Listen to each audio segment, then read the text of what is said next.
bu relancé wul woon nit ñi seetaan mën nañ jàpp ne que ni mbir yi di demee nii ñu ngi dem songi ji Macky Sall parce que loolu la wax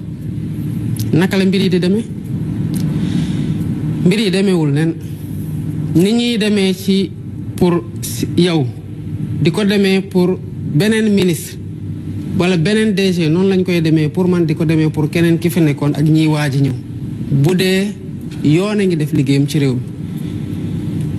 mi man xooluma ku fi defoon ku fi deful nu mu ma jegee nu mu ma jegewul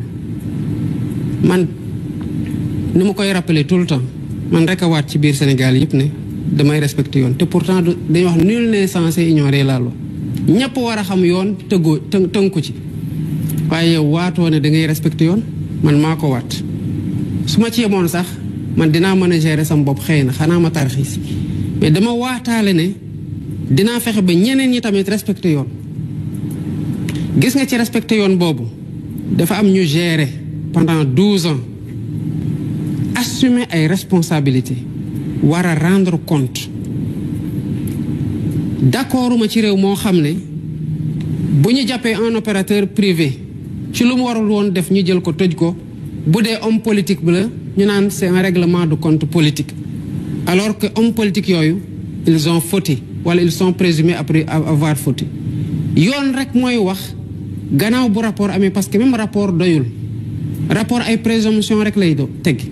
mais la personne reste présumée innocente ba yoon def liggéey lan mooy wane ne tey dans l'environnement actuel que ñu ngi dem song ji X wala Y amul par contre dañu am responsabilité morale ak historique ci dëkk bi nga xamante ne sénégalais yi gannaaw yàlla teg nañ ko suñu loxo muy lan lépp li fi xewoon ci yorin ak ci jëfin bu amee lu lëndëm dañ ciy teg torche ba mu leer sénégalais yi xam lan la d'abord liñ ciy doxalee yoon doxal lu mu war a doxal loolu protéger ma ci sama bopp lenn rek ay protéger nit ci réew mu sérieux mooy jub di jubal mais ku dëng nit mënu la protéger parce que tôt ou tard bu poussé dina la rattraper ku jubalul tamit tôt ou tard nañ xam ne sa ndëngate fan la nekk te dañ ko na la teguwaat s'il y a des choses yoo xamante ne ça a été fait et ça a été fait am na lu am c'est pas le lieu de dire que lii am na lii am na lii am na mais même ma xam na am na doyul je vais dire faites les enquêtes si à la fin des enquêtes ñu ne y a pas matière à poursuivre nu ma bëgguñu poursuivre tamit damay ne oh bëggoon naa ñu poursuivre mais pourquoi on voudrait poursuivre quand la loi ne permet ou les faits ne permettent pas de poursuivre on ne poursuit pas c'est aussi simple que ça c'est pas man maay bëgguñu poursuivre nit pour ñu poursuivre ko du man maay bañ tamit ñu poursuivre nit pour ñu bañ ko poursuivre loolu amul kenn kuñ ciy singali du ancien président Macky Sall pour qui on a beaucoup de respect malgré tout ce qui s'est passé mais on s'est fait des accolades le cœur vide me concernant ma jox ko avion bi mu dem umra ma ne ko boo demee ñaanal mu ngi ci leneen réew maa ngi dox donte nag xam naa ne am na muy def ci suuf mais toppewu ma ko je sais qu'il fait des choses je vois mais toppewu ma ko mais bu ko dara toppee ëllëg nag loolu du man digganteem la ak yoon la mais je ne me fais pas de fixette sur lui man li ma soxal mooy la mission bi ma Sénégalais yi jox yàkkamti ma ci lool te ma xam nu mu toll weesu lool ci jafe-jafe ngay défi à relever ak espoir yi ñu nekk samay wàgg loolu laa gérer pas X pas Y. am na solo lool donc bu lii mooy ndax képp pàcc bi dañuy jàll ci pàcc bi nga xamante ne la ñu jagleel démocratie justice ak liberté Ablaye Diallo bu yor-yor bi mooy ibbi li nga xamante ne mooy question bi je rappelle que vos questions allez-y droit au but évitez de glisser 2-3 questions dans une seule question merci. Monsieur le Président, le PASTEF avait promis de rendre justice et réparation aux jeunes qui ont été tués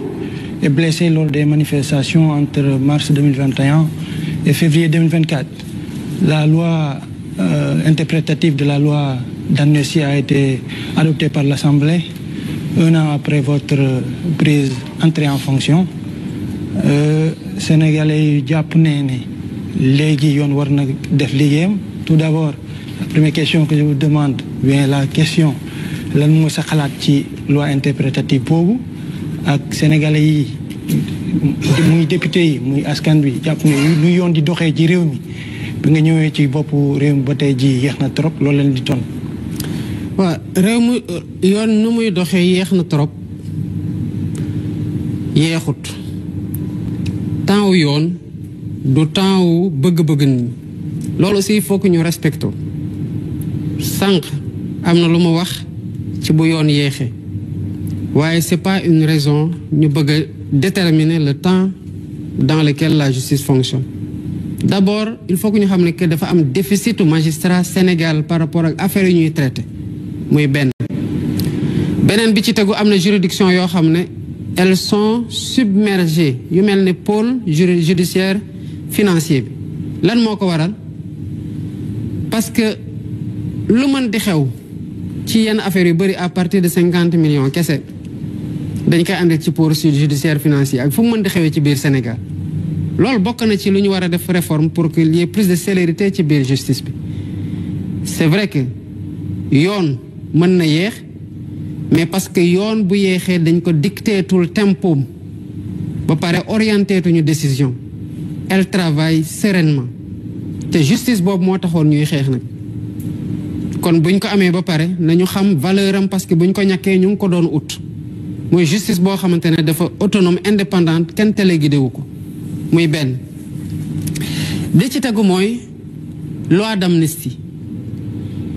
ak lu mu ci mënoon xalaat askan wi wote na parce que askan wi moo toog fee assemblée de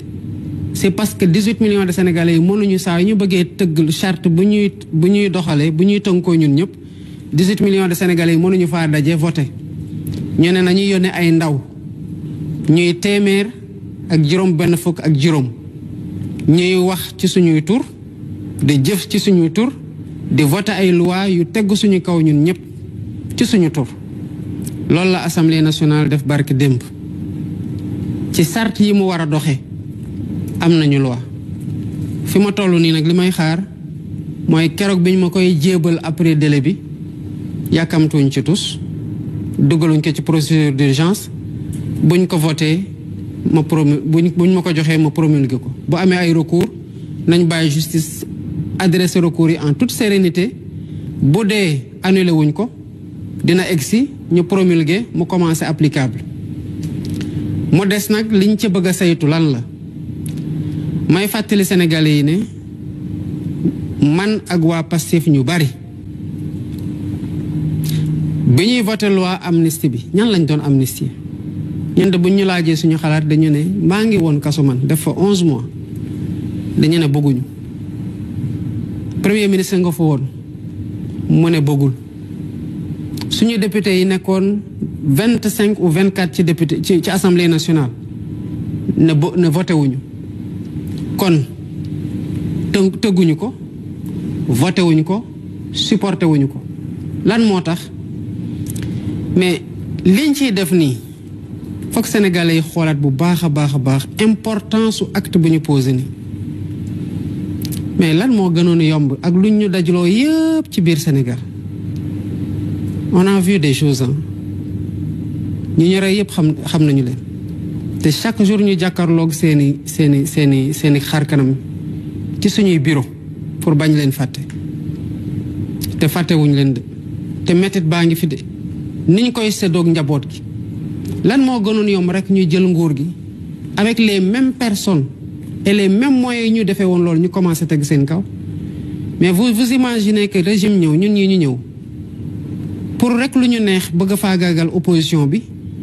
ñu def ñoom lu ñu doon def ay bakkan rot ci ñuy bàyyi ba mandat bi di waaj a jeex ñu xam ne lii jeex na ba pare ñu daw assemblée parce que ñoo fay majoritaire ne non bon on est majoritaire nañu couvrir nañu voté amnistie suñu bopp ñeneen ñëwaat reyaat amaat majorité amnistie waat seen bopp mais vous pensez que ñun mën nañoo évoluer ci autant d'insécurité liées à des querelles politiques de calcul politicien et de volonté de se perpétuer au pouvoir di ko def ay sénégalais nag 81 moor yi ñuy wax ni yëpp ban doomu beneen réew moo ci wàcc liggéey ay sénégalais lañ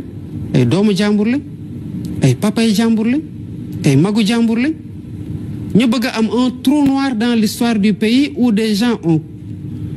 été là am responsabilité li xew-xew